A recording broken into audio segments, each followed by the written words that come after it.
I wanna be the best in the game, invest in my name. Check no restraints, I'm obsessed with the pain. I ingest, I retain, assess and I change. Possessed by the thought I'll be free one day from society's restraints. Money, clout and fame, mud, disease, a plague. We all love to hate, have to play the game, have to make a name. All our insecurities are on display. This is war with the enemy, think that it was meant to be. Living in a time where disease is on every screen. I won't let them fester me, I know most are festering. Negativity is a plague for the mentally weak.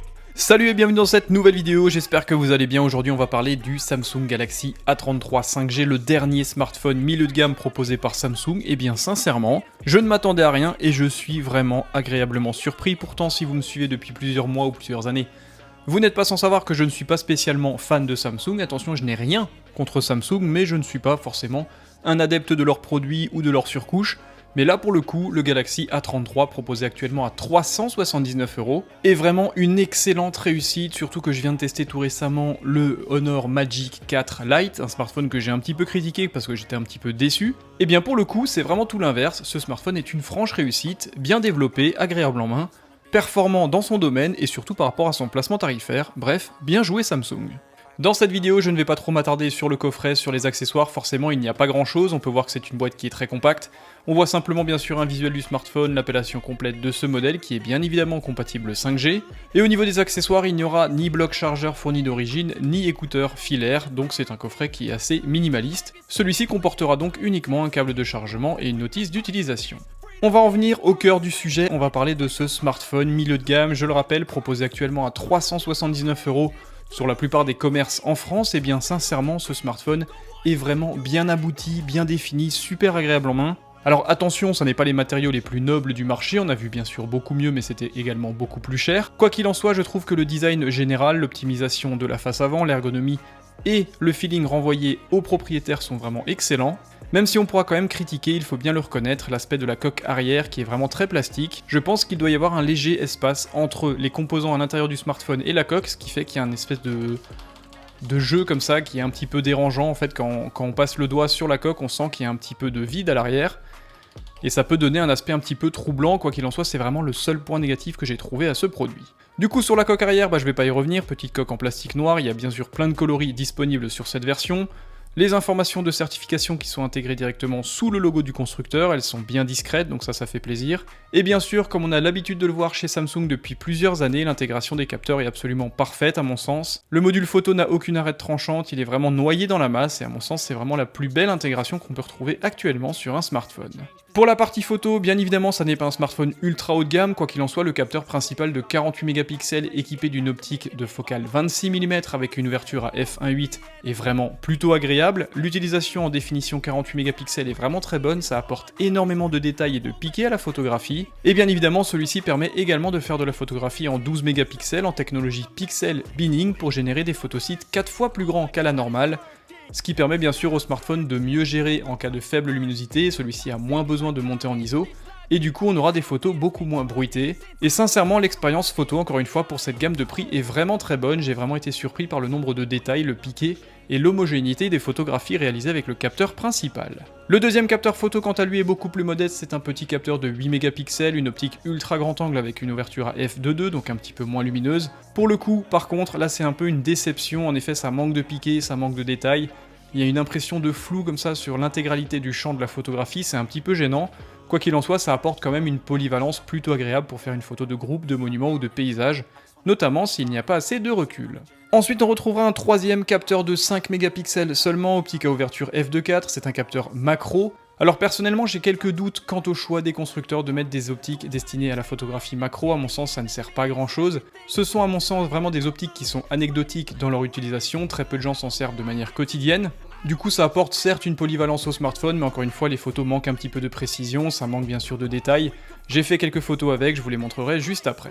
Et enfin le quatrième et dernier capteur photo à l'arrière de ce smartphone est un capteur de 2 mégapixels seulement, optique à ouverture f2.4, destiné à générer un bokeh, un flou d'arrière-plan autour du sujet, lors de l'utilisation du mode portrait sur ce smartphone. Encore une fois ça fonctionne plutôt bien, le bokeh est relativement progressif encore une fois pour cette gamme de prix, et le rendu global en mode portrait est même plutôt bon. Au niveau de la captation vidéo, c'est encore une fois plutôt bon sur ce smartphone, celui-ci peut filmer en 4K à 30 images secondes et en Full HD 1080p à 30 et 60 images secondes avec une bonne qualité de retranscription des informations, des lumières et des couleurs. Et enfin, pour en finir avec la partie photo et vidéo sur ce smartphone, dans la petite encoche sur la face avant, on retrouve un capteur de 13 mégapixels équipé d'une optique à ouverture f2.2 qui offre des résultats tout à fait satisfaisants, même si je regrette un petit peu l'ancien capteur de 32 mégapixels qui offrait énormément de détails et des photos vraiment croustillantes et sympas à partager.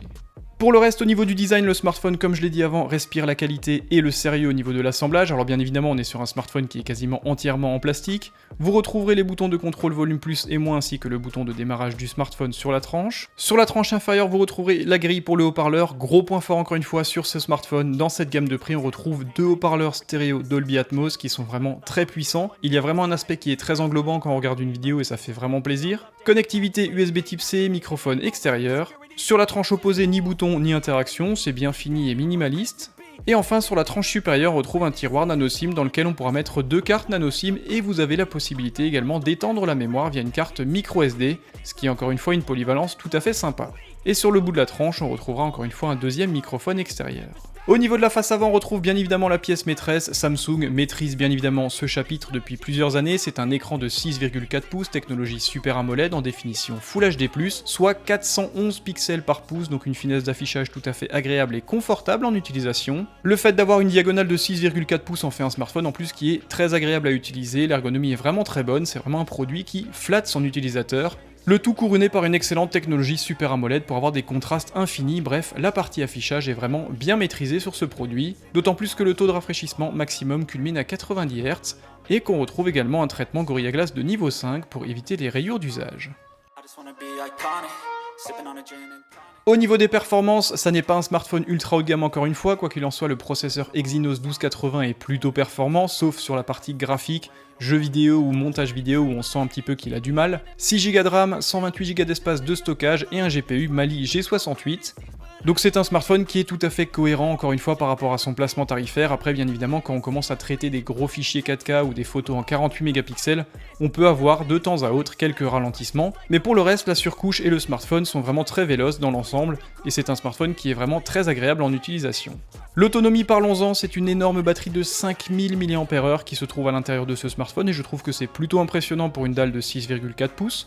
Petit bémol, hélas, il n'y a pas de bloc chargeur fourni d'origine, quoi qu'il en soit, ce smartphone est compatible avec la charge rapide 25 watts. Je vous l'accorde, ça n'est pas record, beaucoup d'autres constructeurs font bien mieux, notamment Realme, Oppo, OnePlus, etc. avec des blocs chargeurs qui culminent à 66 voire 80 watts. Sur ce modèle, il faudra se contenter d'un chargeur d'une puissance de 25 watts à acheter en supplément, comptez 1h10 voire 1h15 pour passer de 0 à 100% pour cette énorme batterie de 5000 mAh.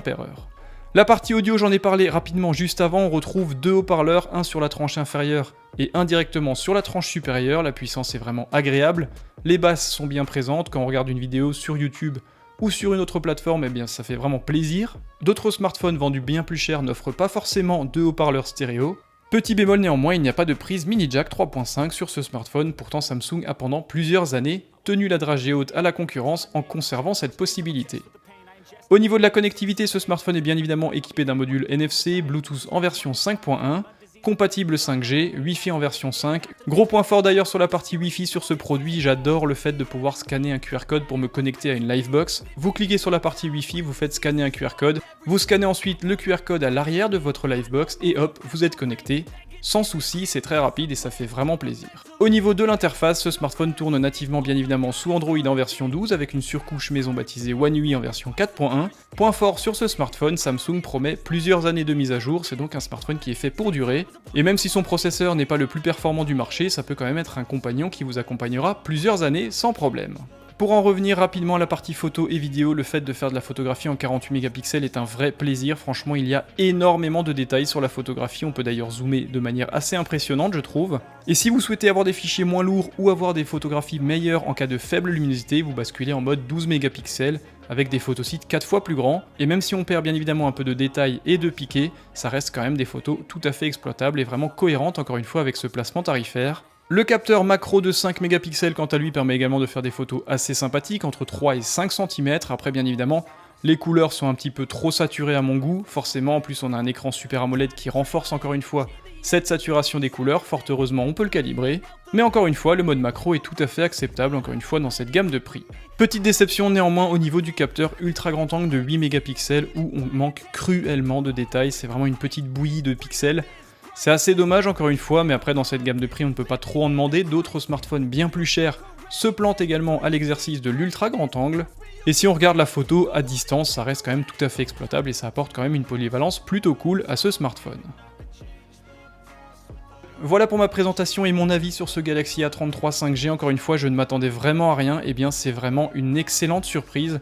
C'est vraiment un smartphone qui est très agréable, l'ergonomie est vraiment parfaite, le smartphone n'est pas trop lourd, l'autonomie est vraiment au rendez-vous, l'écran est très bon, que ce soit au niveau de sa technologie ou de la densité de pixels, avec un taux de rafraîchissement en plus à 90 Hz qui vient augmenter un petit peu la sensation de fluidité de l'ensemble. La partie sonore est vraiment très bonne avec 2 haut-parleurs bien intégrés, la partie photo est vraiment solide encore une fois pour cette gamme de prix. Et l'autonomie est clairement très bonne, bref, bravo Samsung encore une fois pour proposer un smartphone à moins de 400 €, aussi performant, relativement compact grâce à une dalle de 6,4 pouces, et qui offre un design à mon sens tout à fait réussi. Je vous invite à me poser toutes les questions que vous voulez sur ce smartphone dans les commentaires, rejoignez-moi sur Twitter et sur Instagram, abonnez-vous bien évidemment à ma chaîne YouTube, j'ai bien sûr besoin de vous pour continuer cette aventure. Merci en tout cas d'être toujours plus nombreux, merci bien sûr à Samsung de m'avoir prêté ce smartphone pour vous le présenter. Prenez soin de vous et à très bientôt. Bye bye.